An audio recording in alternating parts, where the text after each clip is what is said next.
こんにちは、トバログです。今回はですね、ちょっとカバンの中身的なコンセプトの動画なんですが、いつも持ち歩いているポケットの中身を紹介していこうと思います。最近トバログこのスタッシュクルーネックっていうポケットがついたね、このミニマルな雰囲気のスウェットも作っていて、結構ポケットの中よく活用しているので、これに入れて持ち歩いてるアイテムたちを紹介していく感じです。それでは早速行ってみましょう。はい、というわけで、ここ最近持ち歩いているアイテムはこんな感じですね。全部をね、すべて持ち歩くわけじゃないんですが、日によって持ち歩くものは変えていて、どこに行くか、何をするか、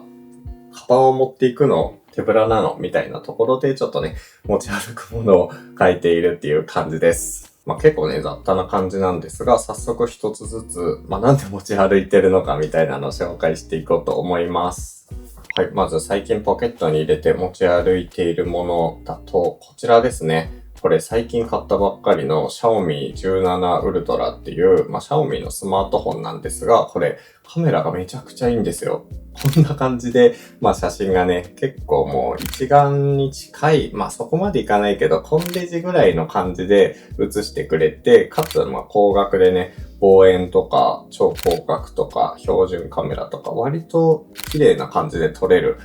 レンズを搭載しているので、これを気軽に持ち歩くカメラ兼スマートフォンとして最近はよく使っています。で、普通の Xiaomi 17 Ultra にこれ海外でしか売っていないケースなんですけど、このよりカメラっぽく見えるこのケースがいいんだ。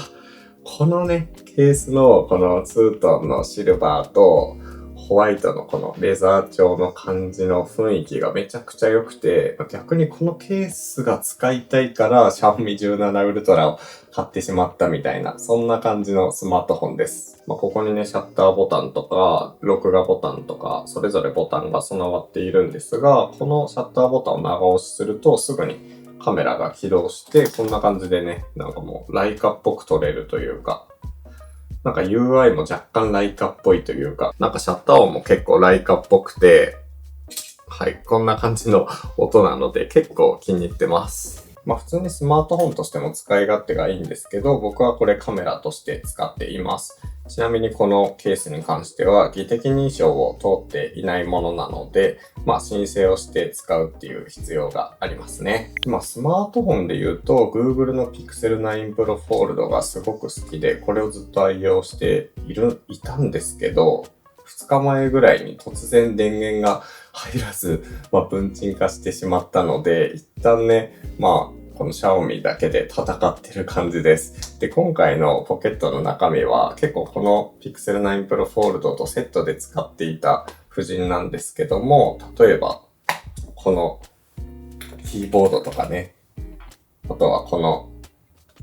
モバイルバッテリーめっちゃ薄いやつとか、あと三脚、これ三脚なんですよ。この辺とかを組み合わせてたんで、せっかくだからこの辺ちょっと紹介したいです。Pixel 9 Pro Fold の紹介はそこそこに電源がつかないんですが、折りたたみスマホで、本来はね、ここに画面が映って、折りたたみスマホって東京都心電車移動を良くする人にとってめちゃくちゃ良くて、このサイズじゃないですか。なので、普通に折りたたみじゃなかったら、ポケットに入れるの結構ね、苦労するところなんですが、折りたためるので、気軽に時間が来たとか言ったら、スタッと入れてね、このまま持ち歩いて、で、また電車を乗り換えたらすぐにパッと使えるのが結構いいところなんですよね。そういう理由から折りたたみスマホを使っていて、で、これと組み合わせていくアイテム一つ目がこれです。これポケットに入れるもんじゃなくねっていう感じなんですが、ジオニックスの Rev2 っていう、こういうキーボードをずっと欲しいなと思っていて、いろいろとね見てたんですけど、自作キーボードって結構すぐに終売しちゃうというか、在庫がなくなったらもう再発ないんですよね。なんですが、このジオニックス48はこのサイズ感、スマートフォンとセットでもこの持ち運びやすいサイズ感ながら、しっかりとね、ロープロファイルのメカニカルキーボードで、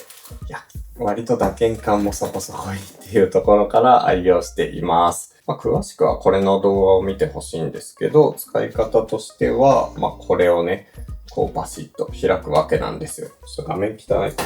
基本これと Bluetooth で接続をして、こういつでもね、使うことができるんですよね。で、単にこの状態だと結構見づらいので、スタンドを使っています。よいしょ。これもまたもう一つ登場するんですが、これピークデザインっていう結構カメラ系のアイテムをよく展開しているメーカーが出している、このモバイルトライポッド。なんだかんだいろいろ使った中で、僕はこれが一番使いやすいんですよね。筐体が黒いっていうのは若干残念なんですが、これグイッと伸ばすと、パカン、パカンとこんな感じの、もうこれトランスフォーマーみたいなめちゃくちゃかっこいい感じで、ここにマグセーフが備わってるから、このままパチッと固定をすると、これで作業ができるっていう。この感じが結構手ぶらなんだけど、ちょっと作業したいっていう時にめちゃくちゃいいんですよ。で、ジオニックスの場合、ここにカーソル割り当てたり、ここにね、マウスの、コントロールというか、カーソル移動とかもできるようにしているので、比較的これだけで、ちょっとしたメモとかそういうのもしやすいんですよね。で、特にこのモバイルボットすごい良くて、ちょっと高いんですけど、確か2万円とかかな。ちょっとどころじゃない高さになってしまったんですが、1万円ちょっとで昔は買えてたんですが、最近のね、円安で高くなっちゃったんですが、その分、すごい構造がしっかりしてて、これヒンジの部分がちゃんと雲台になってるんですよね。ボール雲台で結構しっかりと耐荷重があります。で、ちょっとこういうのって緩くなっちゃうと思うんですが、めっちゃ秀逸なのがこれ。ここにマグネットで専用の六角レンチが仕込まれてるんですよね。ボールの硬さを調節したいときは、ここにぐしっと差し込んで、こう回すとね、緩くなったり、きつくなったりとか、そういう調節ができます。で、折りたたむと、このサイズになってマグセーフでくっつくので、これはもうなんかポケットに入れて持ち歩くギアとしては本当に最高の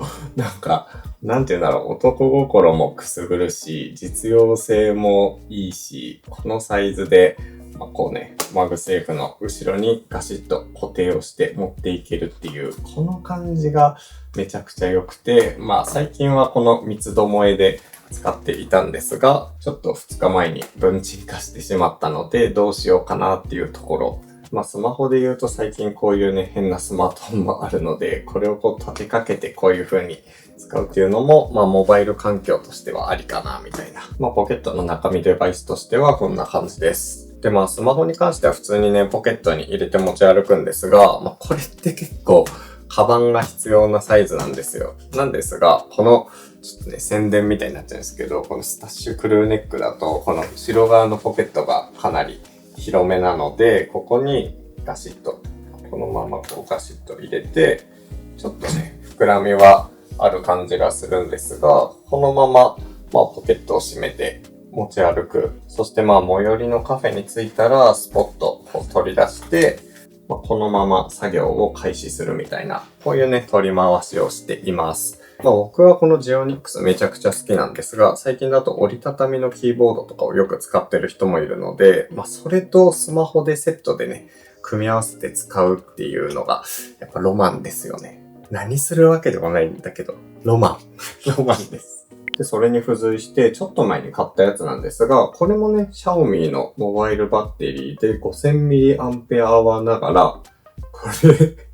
やばくないですか？この薄さ。めちゃくちゃ薄いモバイルバッテリーを買いました。マグセーフで充電ができるので、基本こうやってマグセーフステッカーを100均で買って貼ってるんですが、これね、無接点充電ができるやつであれば、このまま充電ができます。で、かつこれ、有線での充電もできるから、カラビナっぽいのがついている、USB-C ケーブルをパカッと外して、このまんま何かしらのこういうね、デバイスに充電をして、給電しながらこう使っていくっていうのも可能になっています。モバイルバッテリーって結構ね、いろいろ持ち歩いたり、検証したりするんですけど、なんだかんだ今、これが一番いいと思う。この薄さ、この見た目、サイズ感で収まってくれるんで。ポケットに入れて持ち歩くなら、本当に最適ですね。続いて、音楽聴く用で今持ち歩いてるのが、これですね。結構最近やっぱオールドテックというか、前のガジェットってめちゃくちゃちっちゃくて良くなかったっていうね、印象があるので、最近ちょっと買い直してるんですが、これ iPod、いつのモデルだっけこれ7世代目だったかないつだったかちょっと忘れたんですが、この iPod なのってめっちゃ好きなんですよね。ちょっと前のスマホが出る前のガジェットってなんか小ささが正義というか、どんどん小さくなって夢がもうこれに詰まっていた感があったんですよね。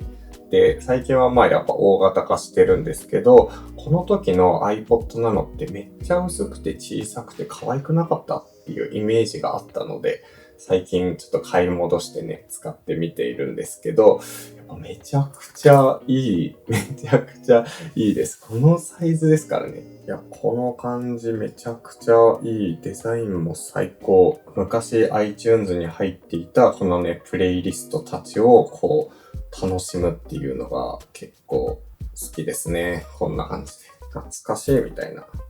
まあ音楽を聴くだけならやっぱスマホで十分なんですよ。スマホで十分なんですけど、これだけがポケットに入ってて、本当に音楽を聴くためだけにね、こう、イヤホンをして、これでこう、気軽にね、こんな感じで街を歩いて、さっと取り出して、音楽のためだけに使うっていうのがちょっとエモいなと思っていて。まあこれはゲームボーイミクロです。これ20年前のね、ものなので、オールドではあるんですけど、この20年間結構ずっと手元にあって使っているものだから、あんまりオールド感はないんですが、ゲームボーイミクロ。これはちょっと前の動画でも紹介している、北米、欧米限定カラーですかね。日本であんなにゲームボーイミクロがプレミアム化する前に eBay でポーランドから輸入をしています。バッテリーの中身もね、当時のままなんですが、普通に使えるんですよね。あ、やばい。これは、これですよ。はい。いいですね。で、今、持ち歩いて使っているのだと、メイドインワリオかななんかメイドインワリオぐらいが、ちょうどいいんですよね。遊ぶってなった時に。この画面サイズでポチポチとやりながら、なんかこうね、遊ぶっていう。基本僕あんまりスマートフォンでゲームはしないので、ゲームをするってなったら何かしらこういうね、昔のガジェットとかそういうのを持ち出してやっている感じ。これとこの組み合わせ最高だよな。なんか20年前ぐらいの技術が凝縮した感じ。こうどんどん小さくしていこうっていう気概がある時のね、アイテムたち好きなんですよね。で、これはガジェットではないんですけど、どっちかっていうと実用性の方向で、ロルバーンのこのね、リングノートのちっちゃいやつを基本はポケットに入れて持ち出しています。普段ね、カバンを持ち出すときは、この大きい方のロルバーンのノートをずっと愛用していて、何冊もこの色、このサイズを使っているんですが、やっぱちょっとした出かけるときとかにペン走らせて、みたいな。なんかアイデア浮かんできたからちょっと形にしたいみたいな時に、このね、ロルバーンと、このステッドラーの 0.3mm の細さのこのペンをいつも持ち出している感じです。別途ね、iPad だったり、あとGalaxy とかね、ペンが使えるいろいろスマートフォンもあるんですけど、なんだかんだ今僕の中ではアナログ派なんですよね。なんかデジタル派に振り切ってる時とアナログ派に振り切ってる時で、この何年か、2、3年に1回ぐらいのペースでこう置き換わっていくんですが、最近はやっぱアナログの方がね、なんだかんだこう視認性がいいというか、あれここにメモしたよな、みたいな時に見やすくて、で、参照もしやすいみたいな。もう、このメモしかできないっていうのが、割とこう頭の切り替えとかでもね、すごく大事な気がしていて、これだったら全然重くないんでね、こうやってポケットに入れといて、なんか使いたいって時にさっと取り出して、このまま、割とこれ硬いんですよね。ここの部分も比較的硬いので、こうやって立ちながらメモするとか、スタバのこのぐらいのちっちゃい丸いテーブルでも、これだったら、作業環境結構構築できてるみたいな気持ちよさがあります。で、ペンに関しては、やっぱりこのステッドラーのピグメントライナーがめちゃくちゃ好きで、これ小学生の時からずっと使ってるんですが、最近はこの 0.3 っていう細さが、すごくこういうロールバーンの紙とかで使う時に合いますね。こんな感じで細いから、このね、狭いノートの中でもいろいろなことがこう書けるんですよね。タスクに分けてこう書いたり、タスクみたいな。で、こっち側で考えてることとか。ボールペンでもいいんだけど、なんかこの裏写りしなくて、で、圧も強くないから、この裏がね、ボコって凹むことがない。そこが、この組み合わせで使っている理由ですかね。具体的にはなんか商品開発だったり、あと動画の構成案とかね、そういうのを書くことが多いんですけど、それで書いて、テキストでまとめたい、このクラウドで共有しておきたいみたいなものはこの組み合わせっていう。いや別に大した仕事するわけじゃないんだけど、このプロダクティビティみたいな生産性の向上をいかになんか効率よくやってる風に見せて、ただガジェットを集めてるだけ、物が好きなだけみたいな、こういう方向性がめちゃくちゃ好きなんですよね。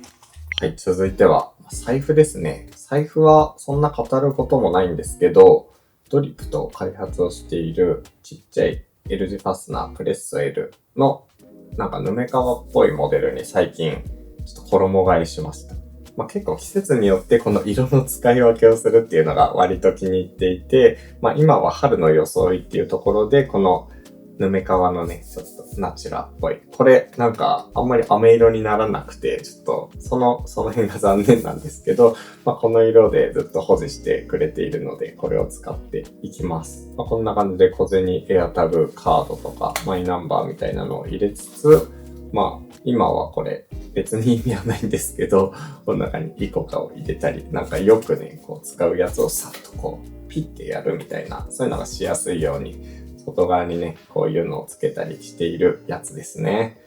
これ作った当時、あんまりこのね、外側にポケットがある、そしてこういうサイズの L 字ファスナーってなかったんで、なんか珍しかったんですが、今は結構いろんなメーカーから選択肢があるサイズとなっています。ただ僕の中ではやっぱりこれをね、この形で作ったっていうのがすごく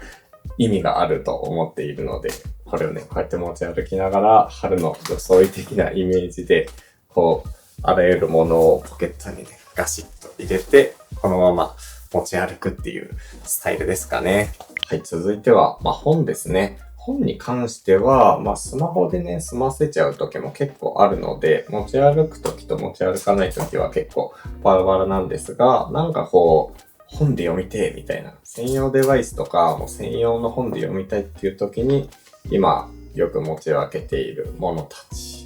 これちょっとお見せしたいんですが、後回しにしない技術っていう本をね、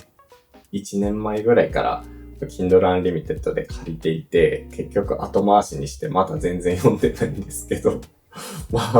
こんな感じで、このブークスのこの Go7 っていうのがすごく好きで、ガジェットとしても可愛いし、普通にこんな感じで Android デバイスだし、本とかもちょっと読むぞっていう時は、筐体が可愛いので割と持ち出します。さっきからこういう専用の意味わかんないデバイスばっかり持ち歩いてるんですけど、これをね、持ち歩くこと自体が楽しいんですよね。最近は本をね、この文庫本で買うことも結構あったりするので、この辺の本とかをなんか読みたいなと思ったやつをジャケ買いして、そのままこう、ポケットに入れて持ち歩くとかもあります。どれかしらを最近は持っていってるって感じかな。これに関してはね、割とサイズがあるんですが、前ポケットにさっと入れて、こんな感じでこの脇の下で留まってくれるので、意外と膨らみとかもそんなに目立たずにね、こう軽いからあんまりたわむこともなく、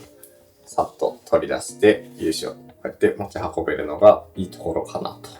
こういうのをね、いろいろ持ち歩くってなると、結構カバンを持っていかなきゃいけない感じで、ちょっとね、手ぶらで気軽にって感じではないんですが、ちょっとさっきから紹介しているこの太郎東京とコラボをして作っているスタッシュクルーネック。これに関してはポケットがこうね、こっち側の表2つと、後ろ側に貫通して大きいのがあるので、これでなんかね、手ぶらで持っていけるようになったから、じゃあポケットの中身でも撮ってみるかっていうところで、今回は撮ってみました。ちなみにこのスウェットシャツに関しては前にもこんな感じで動画を撮っているんですが、5月8日まで一応受注生産という形で、オーダーを受けたまっているので、気に入った人はぜひチェックしてみてください。実際にね、これを作っている工場にもこんな感じで伺って、本当にね、こだわりの素材。世界的にもね、和歌山県の一部の工場でしか作られていないようなふわとろの素材を使って、かつガジェット収納とか、手ぶらで持ち歩く時にね、いろいろと適しているような感じで作っているので、ぜひこちらもチェックしてもらえると嬉しいです。はい。というところで今回の動画終わりにしようと思います。ぜひこの動画気に入っていただけた方はチャンネル登録、いいねボタン、コメント欄、コメントよろしくお願いします。というわけで次の動画でお会いしましょう。トマログでした。